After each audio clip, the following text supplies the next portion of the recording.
আপনি যদি পরিপূর্ণ মূর্খ, মানে একেবারে 100% মূর্খ, অন্ধ যদি না হন, তাহলে কিন্তু আপনি খাঁটি মুসলমান হতে পারবেন না। এ কথা কিন্তু আপনাকে স্বীকার করতেই হবে, কারণ কোরআন এবং হাদিস যা বলছে, যা সেখানে লেখা আছে, এ ব্যাপারে আপনি ন্যূনতম কোনো সন্দেহ তো দূরের কথা, এমনকি প্রশ্নও করতে পারবেন না। তবে হ্যাঁ, প্রশ্ন করা যাবে।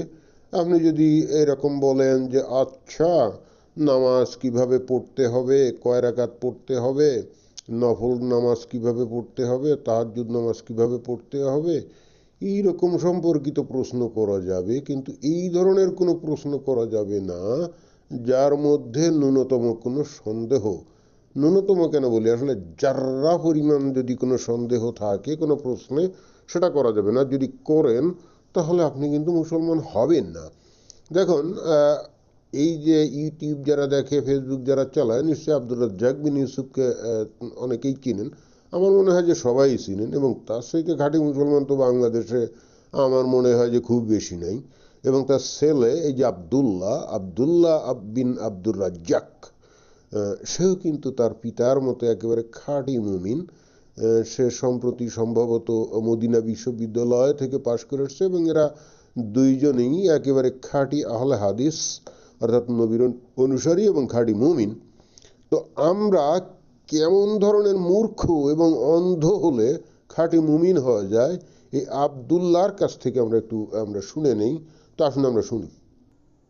অ্যাক্সিডেন্টে আক্রান্ত হতে পারি।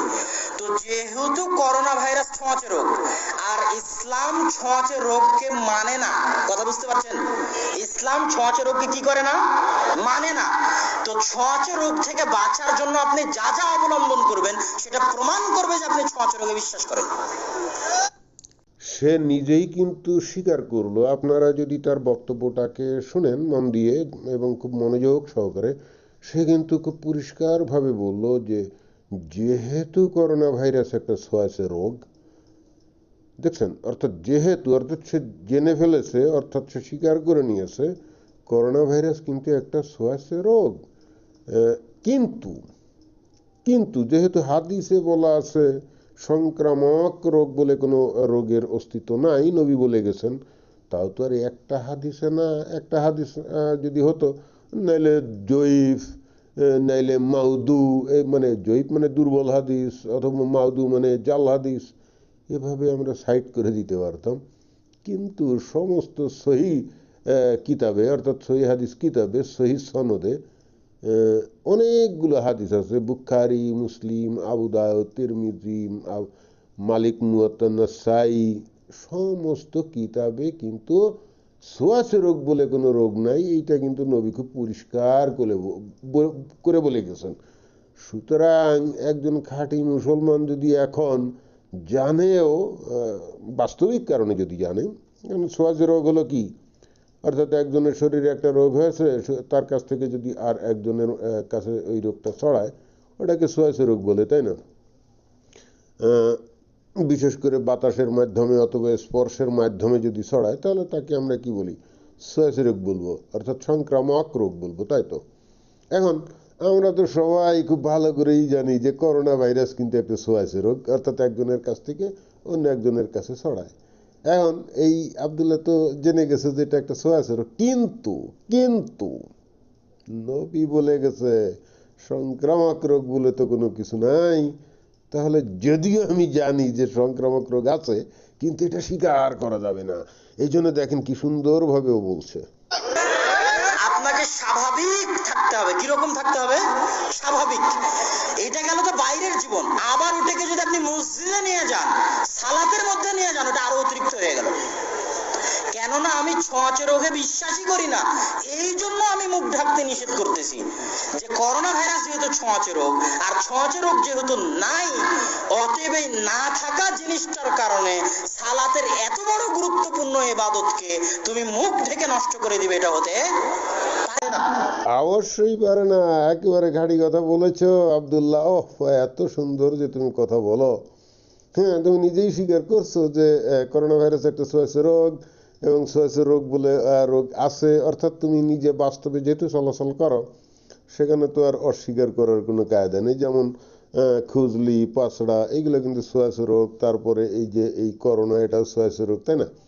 তো এখন যেহেতু বাস্তব জীবনে তো তুমি এগুলা দেখো, জানো, এমনকি নিজেও হয়তো মাঝে মাঝে এই ধরনের রোগে আক্রান্ত হয়েও যাও, সুতরাং এটা তো স্বীকার না করে উপায় নাই। কিন্তু কিন্তু তুমি যদি এইটাকে স্বীকার করে নাও যে ছোঁয়াচে রোগ আছে, তাহলে তো তুমি মুসলমান থাকবে না। সুতরাং বাস্তবে যদি তুমি দেখেও থাকো, তাহলে সেটাকে কি করতে হবে? না দেখার ভান করতে হবে। অর্থাৎ যেহেতু হাদিসে লেখা আছে ছোঁয়াচে রোগ বলে কোনো কিছু নাই, সুতরাং বাস্তবে তুমি নিত্য নৈমিত্তিকভাবে এটার সম্মুখীন হওয়া সত্ত্বেও, অর্থাৎ ছোঁয়াচে রোগের সম্মুখীন হওয়া সত্ত্বেও সেটাকে অস্বীকার করতে হবে। অর্থাৎ তোমাকে 100% মূর্খ এবং 100% অন্ধ হতে হবে। যদি সেটা না হওয়া যায়, তাহলে তো খাঁটি মুমিন হওয়া যাবে না। আর খাঁটি মুমিন না হলে তো বেহেশতে গিয়ে 72 হুর পাওয়া যাবে না। আকণ্ঠ মদ্যপান করে অনন্তকাল 72টা হুরের সাথে লীলা খেলা করা যাবে না। সুতরাং সাবধান, সাবধান। যদি 72 হুরের সাথে ভর্তি করতে চাও, তাহলে যা কিছু চোখে দেখছো সেটাকে অস্বীকার করতে হবে। যেমন যদি হাদিসে বলা থাকে যে আকাশে সূর্য নাই বা আকাশে চাঁদ নাই, এর পরেও যদি আপনি দিনের বেলা আকাশে সূর্য দেখেন বা রাতের বেলা আকাশে চাঁদ দেখেন, তাহলেও কিন্তু আপনাকে স্বীকার করতে হবে ওটা ভুয়া, ওটা নাই। তো দেখি আমাদের এই আব্দুল্লাহ অল্প বয়সে বেশ ভালোই খাঁটি মুমিন হয়ে গেছে। যেমন বাপ তেমনই তো তার ছেলে হবে, তাই না? তাছাড়া আরও তো তাকে ওই যে মদিনা বিশ্ববিদ্যালয় থেকে মোটামুটি ভালো ট্রেনিং দিয়ে আনছে। তো দেখি আর কি বলে। এটা যদি না করি তাহলে জাবারিয়া হয়ে গেলাম, মাছ যদি না পড়ি তাহলে জাবারিয়া। আরে বাবা, এটা নয়, আমি তো ছোঁয়াচে রোগে বিশ্বাস করি না, এই জন্য মুখ ঢাকি না। তো আবার সালাতের মধ্যে হানাফি আলেম আব্দুস সালাম চাটগামি, হাটহাজারী মাদ্রাসার মুহাদ্দিস, পাকিস্তানও হাটহাজারী মাদ্রাসার মুফতি, পাকিস্তানেও বহুদিন উনি মুফতি আম ছিলেন, পাকিস্তানের বিন্নুরি টাউনের মাদ্রাসা সম্ভবত। যাক, এইসব পাকিস্তানি সমস্ত আলতু ফালতু লোকের কথা শুনে আমাদের লাভ নাই। আমরা তো ওই নবীর কথাকেই তো গুরুত্ব দেবো, তাই না? এখন এই কথাকে ঘুরায় পেঁচিয়ে এলোমেলো করে এটার অর্থ ওটা, ওটার অর্থ এটা, বা এটাকে এভাবে অর্থ করা যায়, সমস্ত ভোগীযোগিতা দরকার নেই। যেখানে সরাসরি হাদিস পড়লে আমরা নিজেরাই বুঝতে পারি, তাই না? যেমন আল্লাহ নবী বলছেন সংক্রামক রোগ বলে কোনো রোগ নেই, তো এইটার তো ভিন্ন অর্থ হতে পারে না। এটার অর্থ তো আর এরকম হতে পারে না। না, এইটার অর্থ হলো এই যে সংক্রামক রোগ আসলে আছে, তবে 1400 বছর আগে আসলে এটা স্বীকার করা যেত না। কারণ যদি করা হতো তাহলে সাহাবীদের মধ্যে অনেক ভেজাল লেগে যেত, মানুষ ভয় পেত।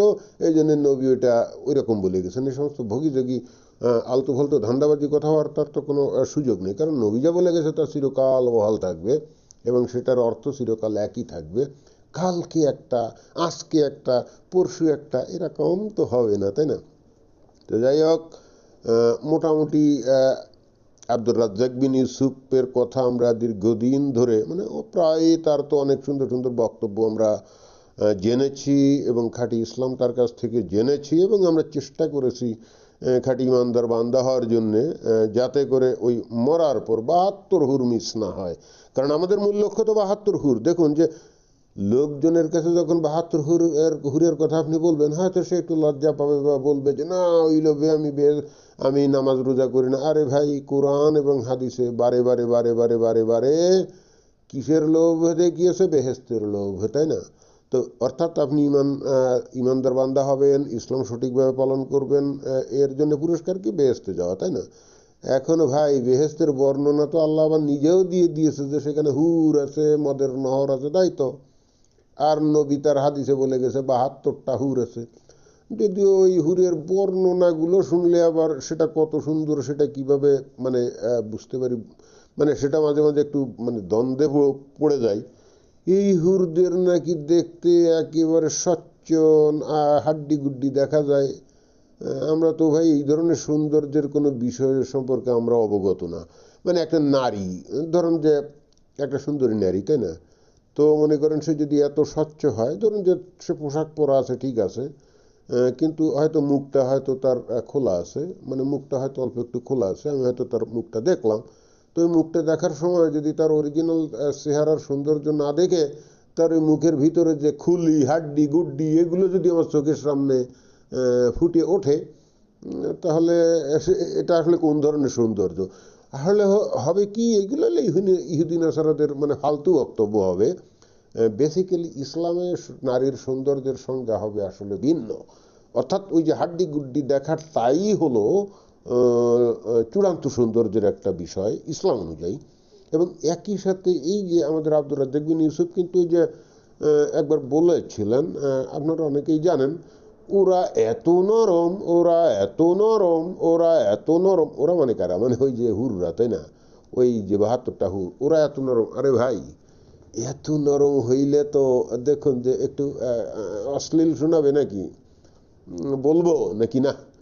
আচ্ছা যাও, আপনারা বুঝে নেন, আমি তো আবার অশ্লীল কথা বলতে পছন্দ করি না। যেমন ধরুন যে একজন পুরুষ যখন উত্তেজিত হয়ে পড়ে তখন তার ইমান দণ্ড বেশ শক্ত হয়ে যায় নাকি? ওই যে অনেক সময় ওই যে রাস্তাঘাটের বাজারে যারা বেচে, ওষুধ টষুধ বেচে, তারা বলে না যে লৌহদণ্ডের মতো শক্ত হইয়া যাইবে তার ওষুধ খেলে, তাই না? ভাই, লৌহদণ্ডের মতো শক্ত ইমান দণ্ড আপনি যদি জেলিফিশের মতো করে নরম থেলতেলা কোন জায়গায় যদি এটাকে আপনি প্রবিষ্ট করাতে চান, তা তো মজা হবে না রে ভাই। তা আমাদের ওই আব্দুর রাজ্জাক বিন ইউসুফ বলছেন না যে ওই ডিমের কুসুম আর ডিমের যে ওই মানে ছাল, মানে শক্ত যে কলস, তার মাঝখানে সাদা অংশ যেটুক থাকে, তো ওটুক আপনারা তো ভালো করেই জানেন। একটা ডিম ভেঙে যদি আপনি ওই বাটিতে নেন, তাহলে ওই জায়গায় কি একেবারে থলথলা না?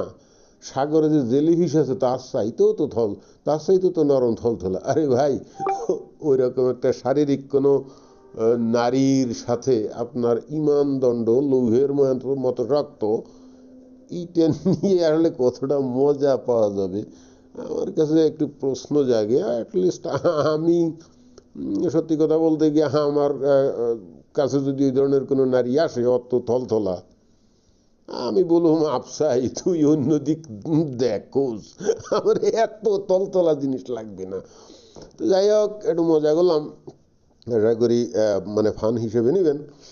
কিন্তু চূড়ান্ত কথা হচ্ছে এই যে যদিও আমরা জানি যে সংক্রামক রোগ আছে আমাদের চতুর্দিকে, সেটা ছড়িয়ে ছিটিয়ে আছে, বর্তমানে করোনা ভাইরাস গোটা পৃথিবীব্যাপী ভয়ঙ্করভাবে সংক্রামক রোগ হিসেবে আবির্ভূত হয়ে গোটা মানব সভ্যতাকে একেবারে হুমকির মধ্যে ফেলে দিয়েছে। চতুর্দিকে একেবারে অর্থনীতি ধ্বংস হয়ে লাখে লাখে না কোটিতে কোটিতে মানুষ বেকার হয়ে গেছে। কোথায় কিভাবে এখন খাবে, কিভাবে কি বেঁচে থাকবে, এটা নিয়েই চিন্তিত। এসব দেখার পরেও কিন্তু যেহেতু নবী বলে গেছে সংক্রামক রোগ বলে কোনো কিছু নেই, অতএব এটাকে অস্বীকার করতে হবে। এই রোগ নেই, এই রোগ নেই, এই রোগ নেই। বোঝা গেছে? যদি এই রকম ভাবে আপনারা মূর্খ আর অন্ধ হন, তাহলে এই 72 হুরের স্বাদ পাবেন। আদারওয়াইজ 72 হুরের কপালে ঠেড়া পড়বে। ধন্যবাদ সবাইকে।